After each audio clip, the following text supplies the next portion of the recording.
मैं पूरे 800 किलो का एक बेहद मोटा और बेदर्दी आदमी था। फिर भी मेरी शादी एक बेहद खूबसूरत, शांत स्वभाव वाली महिला अधिकारी से हो गई। लेकिन शादी के 3 साल बाद उसने मुझे अपनी एक उंगली तक छूने नहीं दी।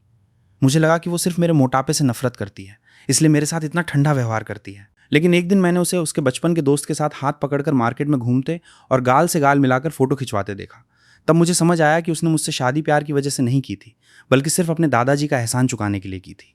इसलिए जब उसकी माँ ने फिर से मुझे मोटा कहकर ताना मारा और चाहा कि उसकी बेटी और उसका बचपन का दोस्त IVF करवाएं, तब मैंने तय कर लिया कि अब और नहीं सहूंगा। अगर आपको वही अपना दामाद बनाना है तो ठीक है, मैं आप सबकी इच्छा पूरी कर देता हूँ, मैं डिवोर्स लेता हूँ। मेरी ये बात सुनते ही सास पहले तो चौंक गई, फिर उसकी आंखों में चमक आ गई। तुम सच कह रहे हो? मैं सिर हिलाने ही वाला था कि अगले ही पल पत्नी का चेहरा एकदम बदल गया। उसने मेरा हाथ पकड़कर मुझे खड़ा किया। तुम क्या बकवास कर रहे हो माँ?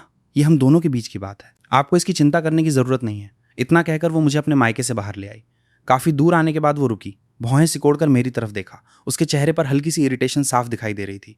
तुम फिर क्या उल्टी सीधी बातें कर रहे हो? मैं बकवास नहीं कर रहा, मैं सीरियस हूँ। वो कुछ पल चुप रही, काफी देर तक मुझे देखती रही, फिर बोली, मैंने दादाजी से वादा किया था कि मैं तुमसे शादी करूंगी और मैं अपना वादा निभाऊंगी।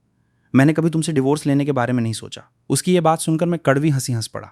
कभी डिवोर्स नहीं सोचा? वो सच में कुछ भी कह सकती है। मुझे अच्छी तरह याद है कि पिछले जन्म में उसी ने मुझसे डिवोर्स मांगा था। बिना किसी वार्निंग के उसने नोटिफिकेशन की तरह डिवोर्स पेपर मेरे सामने रख दिया था। मैंने तुम्हें बहुत सह लिया, तुम्हारे दादाजी का एहसान भी काफी चुका दिया, अब हमारे बीच सब खत्म। पिछले जन्म में मरते दम तक मुझे समझ नहीं आया कि उसने अचानक डिवोर्स क्यों मांगा था, लेकिन इस जन्म में मैं वजह जानना भी नहीं चाहता था। मैंने उससे ज्यादा बहस नहीं की, क्योंकि मैंने तारीख गिन ली थी। पिछले जन्म में जिस दिन उसने डिवोर्स मांगा था वो दिन अब ज्यादा दूर नहीं था। इस बार मैं खुशी खुशी उस डिवोर्स पेपर पर साइन कर दूंगा। उसके बाद मैं वेट लॉस करने और रेस्टोरेंट चलाकर पैसे कमाने में लग गया। 600 यून, ये वो कुल खर्च था जो इन सालों में उसने मुझ पर किया था। इसे मैं उसका एहसान मानता था। रेस्टोरेंट अच्छे से चलने लगे और जैसे ही मैं ये 600 यून कमा लूंगा उसे वापस कर दूंगा। मैं हर दिन इतना बिजी रहता कि पैरों को आराम तक नहीं मिलता। सुबह अंधेरा रहते ही दौड़ लगाता, फिर सीधे सब्जी मार्केट जाकर सामान खरीदता, रेस्टोरेंट लौटते ही सब्जियां धोता और तैयारी करता। ऐसे ही 2 महीने बीत गए और मेरा छोटा रेस्टोरेंट पूरे इलाके में फेमस हो गया। इतनी मेहनत से वेट लॉस भी सिर्फ एक्सरसाइज करने से कहीं ज्यादा तेजी से हुआ। 2 महीने में मेरा पूरे 50 दिन वजन कम हो गया। एक दिन रेस्टोरेंट बंद करके शाम के सूरज के साथ घर लौटा। आज कस्टमर्स बहुत ज्यादा आए थे। सारा सामान जल्दी खत्म हो गया था। मैं पसीने से भीगा हुआ था और पूरा शरीर चिपचिपा हो रहा था। मैं बस जल्दी से नहाना चाहता था। लेकिन जैसे ही मैंने कपड़े उतारे, बांस का पर्दा अचानक बाहर से उठ गया। मैं घबरा गया और तुरंत तौलिया लपेट लिया। पीछे मुड़कर देखा तो टाइट ड्रेस पहने पत्नी से मेरी नजरें मिल गईं। मैं इतना घबरा गया कि नजरें हटाना चाहता था, लेकिन मेरी आंखें अपने आप उसी पर टिक गईं। मेरा चेहरा तुरंत गर्म हो गया। उसी समय उसकी आंखें भी फैल गईं और उनमें एक पल के लिए हैरानी और आकर्षण दोनों दिखाई दिए। वो जल्दी से संभली, उसके कान लाल हो गए और वो बाहर चली गई। थोड़ी देर बाद मैं नहाकर बाहर आया, लेकिन बहुत अनकंफर्टेबल महसूस कर रहा था। मैंने आंगन में बैठे उसे देखा। आज इतनी जल्दी कैसे आ गई? ट्रेनिंग जल्दी खत्म हो गई। इतना कहकर वो चुप हो गई और बस मुझे देखती रही। उसकी नजरें बार बार मेरे शरीर पर जा रही थी। अब मेरे चेहरे की चर्बी काफी कम हो चुकी थी और असली फेशियल फीचर्स साफ दिखाई देने लगे थे। उसने पहली बार महसूस किया कि मैं असल में काफी हैंडसम हूँ। तुम इतने पतले कैसे हो गए? रेस्टोरेंट के काम में इतना बिजी रहा कि पता ही नहीं चला कब वेट कम हो गया। अचानक हम दोनों के बीच अजीब सी खामोशी छा गई। मैंने सिर झुकाकर कहा, मैं नहा चुका हूँ, अब तुम नहा लो। उसके बाथरूम में जाने के बाद मैंने ठंडे पानी से चेहरा धोया ताकि चेहरे की गर्मी कम हो जाए। आज उसने सामान्य से काफी ज्यादा देर तक नहाया। जब तक मैं कमरे में बैठकर रेस्टोरेंट का पूरा हिसाब खत्म कर चुका, तब जाकर वो बाहर आई। मैं पैसे गिनने में इतना मग्न था कि मुझे पता ही नहीं चला वो कब मेरे पीछे आकर खड़ी हो गई। तभी मेरे कानों में उसकी हल्की हंसी सुनाई दी। लगता है तुम्हारा रेस्टोरेंट काफी अच्छा चल रहा है। मैं चौंक गया और तुरंत अकाउंट बुक बंद कर दी। हाँ, ठीक ठाक है, लेकिन सच तो यह था कि बिजनेस बहुत अच्छा चल रहा था। सिर्फ 2 महीने में कॉस्ट निकालने के बाद और पॉन शॉप से अपना पेंडेंट छुड़ाने के पैसे निकालकर भी मैंने 150 यूएन, 6 माओ, 3 फेन का साफ प्रॉफिट कमा लिया था। अब सिर्फ 428 यूएन, 3 माओ, 7 फेन और कमाने थे, फिर उसका पूरा एहसान चुका दिया जाता। मेरी आंखों में पहले जैसी उदासी नहीं, बल्कि उम्मीद की चमक थी। उसने भी ये बदलाव महसूस किया और धीमी आवाज में बोली, वो क्या, अब हमें एक बच्चा नहीं कर लेना चाहिए? उसे लगा था कि ये बात सुनकर मैं खुश हो जाऊंगा, लेकिन उसका मतलब समझते ही मेरा चेहरा सख्त हो गया।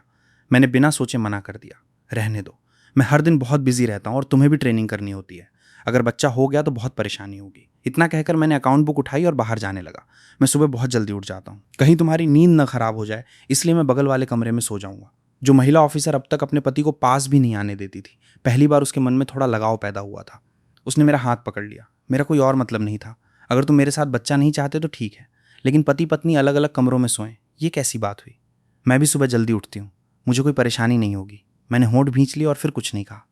उसके बाद कुछ समय तक रेस्टोरेंट का बिजनेस और अच्छा होता गया। मैंने एक हेल्पर भी रख लिया। मेरे और उसके रिश्ते भी पहले से काफी बेहतर हो गए। मैं हर दिन थोड़ा थोड़ा पतला होता गया और उसका व्यवहार भी पहले से ज़्यादा नरम और केयर करने वाला हो गया। खाली समय में वो रेस्टोरेंट आकर मुझे घर ले जाती, यहाँ तक कि एक दिन वो मुझे नए डिपार्टमेंट स्टोर भी ले गई और बोली कि मेरे लिए गोल्ड रिंग खरीदना चाहती है। हमारी शादी बहुत जल्दी में हुई थी, अब सब लोग वेडिंग रिंग पहनते हैं, तो हम भी पहन कर देखें। अगर मैं कहूँ कि मेरा दिल बिल्कुल नहीं डोला तो वो झूठ होगा।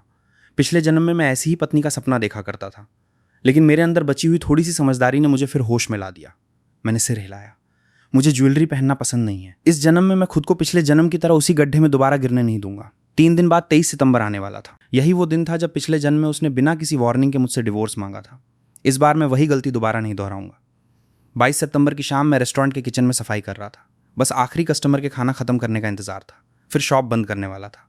तभी वो कस्टमर खाना खाकर उठा, लेकिन 2 कदम चलते ही अचानक बेहोश होकर गिर पड़ा। मैं घबरा गया और तुरंत स्टाफ के साथ मिलकर उसे सबसे नज़दीकी हॉस्पिटल पहुंचाया। अच्छी बात यह रही कि कोई बड़ा खतरा नहीं हुआ।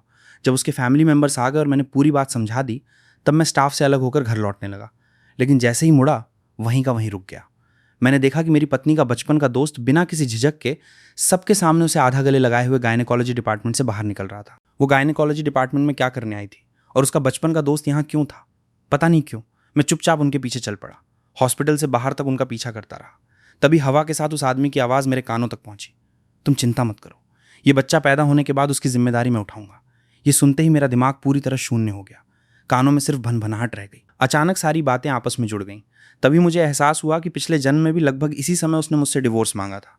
जो बात तब समझ नहीं आई थी, आज सब साफ हो गया। पिछले जन्म में उसने डिवोर्स इसलिए मांगा था क्योंकि वो किसी दूसरे आदमी के बच्चे की माँ बनने वाली थी और जल्दी से उससे शादी करना चाहती थी। मेरे सीने में दबा हुआ दर्द अचानक फूट पड़ा। मुझे लगा था कि मैंने खुद को इस दिन के लिए तैयार कर लिया है, लेकिन सच सामने आते ही ऐसा लगा जैसे मेरे ऊपर बिजली गिर गई हो। पूरे शरीर का खून जैसे जम गया। ऐसा लगा जैसे किसी ने मेरे सीने पर जोर से हथौड़ा मार दिया हो। मैं सीधा उनके सामने गया और ठंडे चेहरे से पूछा, तुम्हारी बात का क्या मतलब है? वो आदमी तुरंत उसके सामने आकर खड़ा हो गया और सख्त आवाज में बोला, जो कहना है मुझसे कहो। पत्नी ने भौहें सिकोड़ ली, तुरंत उसका हाथ पकड़ लिया और मुझे देखकर सावधानी से बोली, पहले शांत हो जाओ। उसका सिर्फ इतना सा एक्शन मेरे दिल में सुई की तरह चुभ गया। सचमुच पिछले कुछ समय से जो उसका प्यार और केयर मुझे मिल रहा था, वो सब सिर्फ दिखावा था। जब असली वक्त आया, उसके दिल में हमेशा किसी और की जगह थी। मैंने अभी कुछ किया भी नहीं था और वो पहले से ही उससे बचाव करने लगी थी। मैं कुछ कह पाता, उससे पहले पीछे से नर्स दौड़ती हुई आई और बोली, पेशेंट के फैमिली मेंबर कौन है? आपकी रिपोर्ट यहीं छूट गई है। उसने मेरी तरफ गहरी नज़र से देखा और बोली, मैं थोड़ी देर में लौट कर तुम्हें सब समझाऊंगी। इतना कहकर वो वापस अंदर चली गई। तभी वो आदमी मेरे सामने आया और हल्की मुस्कान के साथ बोला, जीजा जी सॉरी। मैं भौहें सिकोड़कर उसकी बात समझ ही रहा था कि वो अचानक एक कदम पीछे हटा और जोर से चिल्लाया, जीजा जी आपने मुझे क्यों धक्का दिया? अगले ही पल वो सीधा सीढ़ियों से नीचे लुढ़क गया। उसके सिर से बहुत सारा खून बहने लगा। मेरी सांस जैसे रुक गई। तभी अगले ही पल पत्नी की गुस्से से भरी आवाज़ मेरे कानों में गूंज उठी। वो दौड़कर खून में पड़े गुशेंग को उठाने लगी और उसे लेकर हॉस्पिटल के अंदर भाग गई। 2 घंटे बाद इमरजेंसी रूम का दरवाज़ा खुला। व्हाइट कोट पहने डॉक्टर बाहर आया और लंबी सांस लेकर बोला, जान को कोई खतरा नहीं है, लेकिन दिमाग में ब्लड क्लॉट है, आगे ध्यान से ऑब्जर्वेशन करना होगा। उसी समय अंदर से गुशेंगी की आवाज़ भी सुनाई दी। मैं कॉरिडोर में खड़ा था।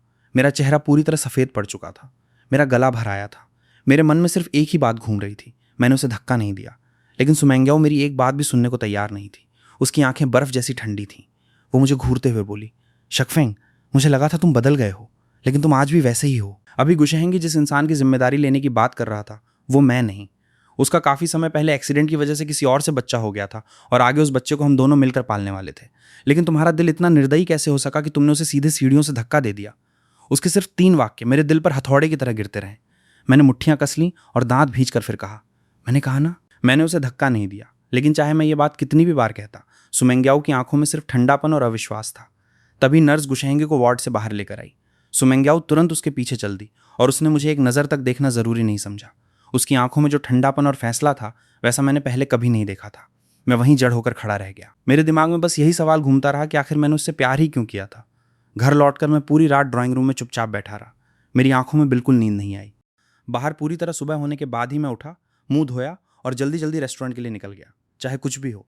लेकिन मैंने कभी नहीं सोचा था कि उसी दिन गुशेंग की माँ लोगों को लेकर सीधे मेरे रेस्टोरेंट पर आ धमकेगी और सब कुछ तोड़ फोड़ देगी। वो ज़मीन पर बैठ गई और ज़ोर ज़ोर से चिल्लाने लगी, ये मोटा आदमी एक मर्डरर है, इसने मेरे बेटे को लगभग मार ही डाला था। ऐसे आदमी के रेस्टोरेंट का खाना खाने की हिम्मत तुम लोगों में कैसे है? अगर इसका मूड खराब हो गया तो पता नहीं कब चाकू उठाकर किसी को मार डाले। उसकी बात सुनते ही सारे कस्टमर्स डर कर भाग गए। उसके बाद कोई भी मेरे रेस्टोरेंट में खाना खाने नहीं आया। मैंने स्टाफ को सैलरी देकर घर भेज दिया और अकेले ही टूटी फूटी शॉप को साफ किया। फिर थके हुए शरीर को घसीटते हुए घर पहुंचा। सुमेंग्याओ पहले से डाइनिंग टेबल पर बैठी मेरा इंतजार कर रही थी।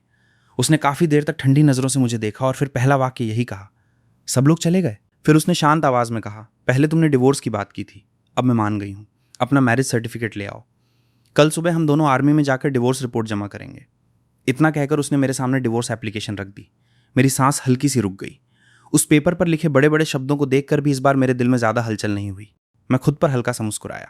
शायद यही होना था। जिस दिन मैं दोबारा जन्म लेकर लौटा था, उसी दिन मैंने उसे छोड़ने का फैसला कर लिया था। काफ़ी देर बाद मैंने शांत होकर सिर हिलाया।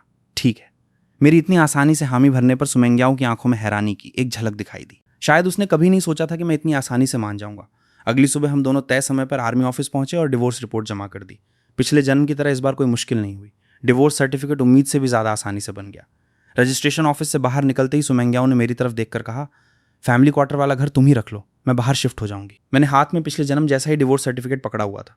मैंने सिर हिलाकर कहा, नहीं, अब मैं वहां नहीं रहूंगा। मैं अब तुम्हारा फैमिली मेंबर नहीं हूँ, इसलिए तुम्हारे घर में रहने का कोई हक भी नहीं है। सुमेंग्याओं ने भौहें सिकोड़कर पूछा, फिर तुम कहाँ जाओगे? मैंने बिना झिझक जवाब दिया, गाँव वापस। इतना कहकर मैं भारी कदमों से वहां से चला गया। गुशहैंग की माँ ने रेस्टोरेंट की ऐसी हालत कर दी थी कि उसे चलाना नामुमकिन हो गया था, इसलिए मुझे उसे बंद करना पड़ा। आखिर में मेरी हालत भी पिछले जन्म से ज़्यादा अच्छी नहीं निकली। पहले मेरा इरादा बस स्टेशन जाकर गांव की टिकट खरीदने का था, लेकिन जब मैं रेलवे स्टेशन के पास से गुजरा तो अचानक मुझे लुजियान की याद आ गई, जिसने कुछ समय पहले मुझे नर्स सिटी में काम और डेवलपमेंट का मौका दिया था। गाँव लौटकर पिछले जन्म की तरह बेकार जिंदगी बिताने से अच्छा था कि मैं एक नई जगह जाकर नई शुरुआत करूँ, जहाँ कोई मुझे जानता ना हो। मैं वापस फैमिली क्वार्टर लौटा। लुजियान का कॉन्टैक्ट ध्यान से संभाल कर रख लिया। फिर अकाउंट बुक निकालकर सारे पैसे गिने। रेस्टोरेंट से मैंने कुल 670 यूएन, 8 माओ, 6 फैन कमाए। इनमें से 600 यूएन सुमेंग्याओं को लौटाने के लिए काफ़ी थे और बचे हुए करीब 70 यूएन से मैं नर्स सिटी की ट्रेन टिकट खरीद रहा था। अब मेरा वजन पहले से काफ़ी कम हो चुका था, इसलिए सामान बांधते समय मैं सिर्फ वही कपड़े साथ ले गया जो अब मुझे फिट आते थे। बाकी सारे कपड़े बांधकर कबाड़ में बेच दिए, जिससे 10 यूएन और मिल गए। आखिर में मेरा सामान इतना कम बचा कि एक ही बैग में सब आ गया। बैग उठाकर जब मैं कमरे से बाहर निकला तो आखिरी बार पूरे आंगन को देखा। पिछले जन्म में मैं सोचता था कि यही मेरा हमेशा का घर होगा। डिवोर्स के बाद भी मैं वहाँ से जाना नहीं चाहता था और आखिर में सुमेंग्याओं ने मुझे और मेरे सामान को बाहर निकलवा दिया था। लेकिन इस जन्म में उसने खुद घर मुझे देने की बात कही। फिर भी अब मुझे वहाँ किसी चीज़ से कोई लगाव नहीं था। मैंने फैमिली क्वार्टर की चाबी 3 साल की शादी के दौरान हुए खर्चों की अकाउंट बुक और कपड़े में लपेटे हुए पूरे 600 यूएन डाइनिंग टेबल पर रख दिए। फिर अपना बैग उठाया और बिना पीछे देखे नर्स सिटी जाने वाली ट्रेन में बैठ गया। पिछले जन्म और इस जन्म दोनों का हर रिश्ता और हर हिसाब आज से हमेशा के लिए खत्म हो गया। अब हमारी कभी मुलाकात नहीं होगी। उसी समय हॉस्पिटल के वार्ड में सुमेंग्याओ गंभीर चेहरे के साथ फल लेकर गुशहैंग के कमरे की तरफ जा रही थी।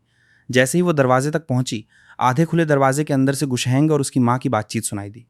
उसकी माँ हंसते हुए बोली, इस बार मैग्याओ का उस मोटे आदमी से डिवोर्स तो पक्का हो गया होगा ना? गुशहैंग भी मुस्कुराते हुए बोला, बिल्कुल। आखिर मैंने बेकार थोड़ी ही शराब पीकर किसी दूसरी औरत के साथ सोने और बच्चा होने वाली कहानी बनाई थी। फिर उसे बहाना बनाकर चेकअप रिपोर्ट लेने बुलाया और उस मोटे आदमी पर मुझे सीढ़ियों से धक्का देने का झूठा इल्जाम लगा दिया।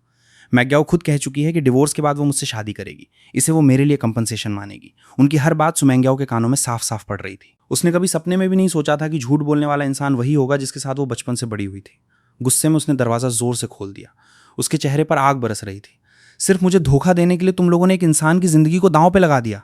उसके दिल का गुस्सा फट पड़ा। उसका मन कर रहा था कि वहीं उन माँ बेटे को खत्म कर दे, लेकिन तभी उसकी जेब में रखा डिवोर्स सर्टिफिकेट जलते लोहे की तरह उसके सीने को चुभने लगा। सुमेंग्याओं का पूरा शरीर कांप उठा और उसकी आंखें तुरंत लाल हो गईं। तो सच में उसने मुझ पर झूठा इल्जाम लगाया था। तभी उसे मेरी वो बात याद आई कि मैं गांव लौट रहा हूँ। उसने फल वहीं फेंक दिए और बिना पीछे देखे हॉस्पिटल से भागती हुई घर पहुंची। लेकिन जैसे ही उसने दरवाज़ा खोला, पूरा घर खामोश था। मेरी हर चीज़ वहाँ से गायब हो चुकी थी। टेबल पर सिर्फ घर की चाबी, कपड़े में बंधे पैसे और एक अकाउंट बुक रखी थी। कांपते हाथों से उसने अकाउंट बुक खोली। उसमें शादी के 3 सालों के दौरान उसने मुझ पर खर्च किए गए हर एक यूएन का हिसाब लिखा था। आखिर में मेरी लिखी हुई एक लाइन थी, सुमेंग्याओ, पूरे 600 यूएन, एक भी फेन कम नहीं, तुम्हें लौटा रहा हूँ। वो भागकर रेस्टोरेंट पहुंची, लेकिन रेस्टोरेंट पहले ही बंद हो चुका था। उसे लगा मैं गाँव लौट गया हूँ, इसलिए वो उसी रात गाँव भी पहुँच गई। लेकिन वहाँ भी मैं नहीं था। किसी को नहीं पता था कि मैं कहाँ गया हूँ। सुमेंग्याओ ने मुझे बहुत लंबे समय तक ढूंढा, लेकिन उसे मेरी कोई खबर कभी नहीं मिली। साल 1988 में नर्स सिटी के यूमिंग रेस्टोरेंट में इस बार सुमेंग्याओ ट्रेनिंग एक्सचेंज के लिए नर्स सिटी आई थी। काम खत्म होने के बाद उसकी महिला साथी वेंजंग जिद करके उसे यहाँ लाई और बोली, मंग्याओ, इस रेस्टोरेंट का मालिक सिर्फ खाना ही नहीं बल्कि लुक्स और पर्सनैलिटी में भी किसी फिल्म स्टार से कम नहीं है। यकीन मानो, यहाँ आकर तुम्हें बिल्कुल पछतावा नहीं होगा। एक एक करके सारे डिश प्राइवेट रूम में आने लगे। वेंजंग तो बड़े मज़े से खाने लगी, लेकिन सुमेंग्याओ ने बस यूं ही एक निवाला खाया। अगले ही पल उसकी आंखें फैल गईं। उसे इन व्यंजनों में एक बेहद जाना पहचाना स्वाद महसूस हुआ। उसके मन में अचानक एक शक पैदा हुआ, क्या मैं आपके बॉस से मिल सकती हूँ? वेटर के बाहर जाते ही वेंजंग मुस्कुराकर उसे छेड़ते हुए बोली, अरे मंग्याओ, आखिर तुम्हारे दिल में भी किसी के लिए जगह बनी गई। लेकिन सुमेंग्याओ ने उसकी बात पर ध्यान नहीं दिया। उसकी नज़र लगातार दरवाजे पर ही रही। कुछ ही देर बाद दरवाज़ा खुला और अंदर एक लंबा, स्मार्ट और बेहद हैंडसम आदमी आया। सुमेंग्याओ तुरंत खड़ी हो गई। वो सामने खड़े आदमी को अवाक होकर देखने लगी। उसकी आंखों में सिर्फ हैरानी थी। उधर मैंने भी उसे देखते ही हल्की सी हैरानी महसूस की। इतने साल बाद अपनी एक्स वाइफ से फिर मुलाकात होगी, मैंने कभी नहीं सोचा था। लेकिन अब बहुत समय बीत चुका था। मैं कुछ पल चुप रहा, फिर अंदर जाके मुस्कुराते हुए बोला, बहुत समय बाद मिले सुमेंग्याओ। सुमेंग्याओ सामने खड़े पहले से कहीं ज़्यादा हैंडसम हो चुके मुझे जटिल भावों से देखती रही। वो 5 साल तक मुझे ढूंढती रही थी, लेकिन कभी नहीं सोचा था कि मुलाकात यहाँ होगी। उसने गहरी सांस लेकर कहा, बहुत समय बाद। वेंजंग को भी हैरानी हुई कि सुमेंग्याओ रेस्टोरेंट के मालिक को पहले से जानती है। वो हंसते हुए बोली, अच्छा, तो इसलिए तुम बॉस से मिलने की जिद कर रही थी? लगता है खाने का स्वाद पहचान गई थी। मैं मन ही मन मुस्कुरा दिया। तो बात यह थी, इतने साल बाद भी वो मुझे नहीं भूली थी। मुझे थोड़ा अजीब लगा। शायद इंसान हमेशा उसी को याद रखता है जिसे वो खो देता है। इन सालों में बिजनेस करते करते मैं पहले जैसा भावुक नहीं रहा था। अब मैं अपनी फीलिंग्स चेहरे पर नहीं आने देता था। मैं मुस्कुराकर बोला, संयोग है, आज का पूरा बिल मेरी तरफ से। अगर और कुछ खाना हो तो वेटर से कह देना। व्यंजन कुछ कहने ही वाली थी कि सुमेंग्याओ ने पहले ही पूछ लिया, क्या आज काम खत्म होने के बाद थोड़ी देर बात कर सकते हैं? व्यंजन ने भौहें उठाकर सुमेंग्याओ की तरफ देखा। उसे लगा कहीं मंग्याओं को रेस्टोरेंट के बॉस से प्यार तो नहीं हो गया। उसे पहले से पता था कि सुमेंग्याओ का डिवोर्स हो चुका है और उसके बाद उसने दोबारा शादी से हमेशा इनकार कर दिया था। हर बार जब भी उसे किसी मैच मेकिंग प्रोग्राम में ले जाने की कोशिश होती, वो मना कर देती थी। अब जाकर व्यंजन को वजह समझ आई। सुमेंग्याओ उसकी नज़रों का मतलब समझ रही थी। अगर पहले की बात होती तो वो उसे तुरंत कोहनी मार देती, लेकिन इस समय मेरे अलावा उसके लिए कुछ भी ज़्यादा ज़रूरी नहीं था। उसकी बात सुनकर मैंने मन ही मन ठंडी हंसी हंसी। अब हमारे बीच बात करने लायक बचा ही क्या था? लेकिन मेरे चेहरे पर कुछ नहीं आया। मैं पहले की तरह शांत रहा और बोला, शायद आज नहीं हो पाएगा, घर पर थोड़ा ज़रूरी काम है। उसी समय रेस्टोरेंट का मैनेजर जल्दी से मेरे पास आया और धीरे से बोला, बॉस, टेबल नंबर 58 पर एक कस्टमर। उसकी बात सुनकर मैंने भौहें सिकोड़ ली। मैंने सुमेंग्याओ और व्यंजन को इशारे से माफ़ी मांगी और वहाँ से चला गया। मेरे जाते ही व्यंजन मुस्कुराकर बोली, अब समझ आया कि तुम मैच मेकिंग में क्यों नहीं जाती थी। दिल में पहले से कोई था। वैसे भी बॉस जैसा आदमी हो तो किसी और को कौन पसंद करेगा? इतनी अच्छी बॉडी और इतना हैंडसम चेहरा। वो मेरा एक्स हस्बैंड है। क्या? वो तुम्हारा एक्स हस्बैंड कैसे हो सकता है? तुम्हारा एक्स हस्बैंड तो बहुत मोटा था ना? सुमेंग्याओ ने आंखें सिकोड़कर पूछा, तुम्हें मेरे एक्स हस्बैंड के बारे में कैसे पता? असल में वेंजंग मेरे जाने के 1 साल बाद दूसरे यूनिट से हमारे ऑफिस में आई थी। नियम के हिसाब से उसे मेरे बारे में कुछ भी पता नहीं होना चाहिए था। वेंजंग तुरंत चुप हो गई। उसे समझ आ गया कि उससे गलती हो गई है। वो झेंपते हुए बोली, बस लोगों को बातें करते सुना था। सुमेंग्याओ ने पूछा, कौन लोग? वेंजंग समझ गई कि अब बात छिप नहीं सकती। कुछ साल पहले जब हम कैपिटल हॉस्पिटल गए थे, तब मैंने कुछ नर्सों को बातें करते सुना था। इसी वजह से मुझे पता चला। ये सुनते ही सुमेंग्याओ की भौहें और सिकुड़ गईं। कैपिटल हॉस्पिटल का नाम सुनते ही उसके मन में अनगिनत सवाल उठने लगे। क्या फिर से गुशेंगी कोई चाल चल रहा था या सिर्फ नर्सों की गपशप थी? उसने गंभीर होकर पूछा, अच्छी तरह सोचो, क्या उन नर्सों में कोई गुशेंगी नाम का भी था? एक बार सांप के काटने के बाद इंसान रस्सी से भी डर जाता है। गुशेंगी की चालें आज तक उसके मन में बसी हुई थीं। अगर उसकी वजह से गलतफहमी न हुई होती तो हम दोनों 5 साल तक अलग नहीं रहते। ये सोचते ही उसका चेहरा और भारी हो गया। वेंजंग ने उसे इतना गंभीर देखा तो ध्यान से याद करने लगी। वो बोली, मुझे याद है, जब हम मिशन से लौटे थे तो कुछ युवा नर्सें तुम्हें देखकर बात कर रही थीं कि तुम्हारा कोई बॉयफ्रेंड है या नहीं। तभी एक मेल नर्स ने कहा कि तुम्हारा डिवोर्स हो चुका है। उसने ये भी कहा कि तुम्हारा पहला पति बहुत आलसी था, बहुत मोटा था, उसका स्वभाव भी खराब था। उसने ज़बरदस्ती तुमसे शादी की थी और उसका कैरेक्टर भी खराब था। सुमेंग्याओ इन झूठी बातों से बेहद गुस्से में आ गई। उसने कुछ देर गहरी सांस ली, फिर सख्त आवाज़ में बोली, ये सब सरासर झूठ है। वो बिल्कुल ऐसा इंसान नहीं था। शादी मैंने अपनी मर्जी से की थी। हाँ, उस समय वो थोड़ा जल्दबाज था, लेकिन वो कभी भी वैसा इंसान नहीं था जैसा लोग बताते हैं। वेंजंग ने भी सिर हिलाया। उसे भी लगा कि वो मेल नर्स पूरी तरह झूठ फैला रहा था। अभी जिस रेस्टोरेंट के मालिक को उन्होंने देखा था, उसका उन नर्सों की बातों में बताए गए सुमेंग्याओ के एक्स हस्बैंड से कोई मेल ही नहीं था। वेंजंग के मन में ऐसा लगा जैसे किसी ने उसे धोखा दिया हो और वो गुस्से से भर उठी। वो बोली, वो मेल नर्स सच में बहुत घटिया इंसान है। उसने जानबूझकर तुम्हारे एक्स हस्बैंड की इमेज खराब की थी। सुमेंग्याओ ने उसकी तरफ तिरछी नज़र से देखा और बोली, अगली बार जब कैपिटल हॉस्पिटल जाओ तो मुझे उसे पहचान कर ज़रूर दिखाना। मैं भी देखना चाहती हूँ कि कहीं फिर से गुशेंग ही कोई चाल तो नहीं चल रहा। वेंजंग ने तुरंत कहा, मेरी मेमोरी बहुत अच्छी है, मैं उसे ज़रूर पहचान लूँगी। सुमेंग्याओ सामने रखे पूरे खाने को देखती रही। उसका बिल्कुल भी खाने का मन नहीं था, लेकिन चूंकि यह खाना मेरे हाथों का बना हुआ था, उसने फिर से खाना शुरू कर दिया। खाना खाते खाते उसने वेटर को बुलाकर मेरे पिछले कुछ सालों की बातें भी पूछी। खाना खत्म होने के बाद उसने वेंजंग से पहले वापस जाने को कहा। वेंजंग ने मुस्कुराकर उसे ऐसा लुक दिया जैसे सब समझ गई हो, फिर रेस्टोरेंट से चली गई। उधर सुमेंग्याओ रेस्टोरेंट के बाहर ही खड़ी होकर मेरा इंतजार करने लगी। मैंने टेबल नंबर 58 वाले कस्टमर का मामला निपटाया। फिर रेस्टोरेंट मैनेजर को ऑफिस में बुलाकर कुछ ज़रूरी बातें समझाई। मैनेजर के बाहर जाने के बाद कैशियर ने दरवाज़ा खटखटा कर कहा, बॉस, बाहर एक महिला अधिकारी काफ़ी देर से खड़ी हैं। उनकी वजह से कस्टमर्स अंदर आने में हिचक रहे हैं। क्या उन्हें वहाँ से जाने के लिए कह दूँ? मुझे पहले से पता था कि वो कौन है। मैंने हाथ हिलाकर कहा, रहने दो। कैशियर के जाने के बाद पूरे ऑफिस में सिर्फ मैं अकेला रह गया। मैं कुर्सी पर पीछे टिक गया और उंगलियों से आर्मरेस्ट पर हल्के हल्के टैप करने लगा। मैं खुद भी समझ नहीं पा रहा था कि सुमेंग्याओ के लिए मेरे मन में आखिर क्या बचा है। हमारे डिवोर्स को इतने साल हो चुके थे, लेकिन उसके अचानक सामने आ जाने से मेरा शांत मन फिर से बेचैन हो गया था। जैसे ही पुरानी बातें याद आती, मेरा सिर दर्द करने लगता। लेकिन एक बात तय थी, मैं अपनी आज की शांत जिंदगी दोबारा बर्बाद नहीं होने देना चाहता था। लेकिन अगर वो यूं ही बाहर खड़ी रही तो भी बात नहीं बनेगी। मैं उसे अच्छी तरह जानता था। जिस बात का वो फैसला कर लेती, उसे पूरा करके ही मानती थी। अगर आज नहीं मिली तो कल फिर आ जाएगी। आखिर उसे हमेशा के लिए कैसे दूर भेजूं? मैंने माथे पर हाथ रखा और परेशान होकर सोचने लगा। तभी मेरी नज़र टेबल पर रखे मोटरोला फ़ोन पर पड़ी और अचानक मेरे दिमाग में एक आइडिया आया। उधर सुमेंग्याओ काफ़ी देर तक रेस्टोरेंट के बाहर मेरा इंतजार करती रही। जब उसने मुझे बाहर आते देखा तो वो सीधी होकर मेरी तरफ बढ़ी, लेकिन अगले ही पल उसके कदम रुक गए। उसकी आंखें सामने ही जम गईं और उसकी मुट्ठियां कस गईं। उसने देखा कि मैं मुस्कुराते हुए एक बेहद खूबसूरत और शांत स्वभाव वाली युवा लड़की की तरफ बढ़ा। मैंने हंसते हुए उसका हाथ पकड़ लिया और प्यार से कहा, तांग तांग, तुम बिल्कुल टाइम पे आई हो। बताओ आज कहाँ घूमने चलें? वो लड़की भी मुस्कुराकर मेरे हाथ से बैग लेते हुए बोली, चलो मैं तुम्हें नर्स सिटी के नए मॉल में घुमाती हूँ। सुमेंग्याओ वहीं खड़ी हमें हंसते बात करते दूर जाते हुए देखती रह गई। उसके मुंह में कड़वाहट भर गई। उसने मन ही मन सोचा, तो अब उसकी जिंदगी में कोई और आ चुकी है। उसकी आंखों की चमक बुझ गई और वो उदास होकर वहां से चली गई। लेकिन उसे क्या पता था कि उसके जाते ही रेस्टोरेंट के कैशियर ने तुरंत काउंटर पर रखे लैंडलाइन से मुझे फोन किया और बोला, बॉस वो चली गई। ये सुनते ही मैंने राहत की सांस ली और तुरंत उस लड़की का हाथ छोड़ दिया। मैंने कहा, ठीक है, समझ गया, तुम अपना काम करो। पता है तुम्हारी इस हरकत को क्या कहते हैं? काम निकलते ही पहचानना बंद कर देना। मैंने उसकी तरफ देखा, मोटरोला जेब में रखा और मुस्कुराकर कहा, कैसी बातें कर रही हो? मैंने तो तुम्हें शुरू से ही एक ड्रामा करने के लिए बुलाया था। तो वो औरत तुम्हारी एक्स वाइफ थी?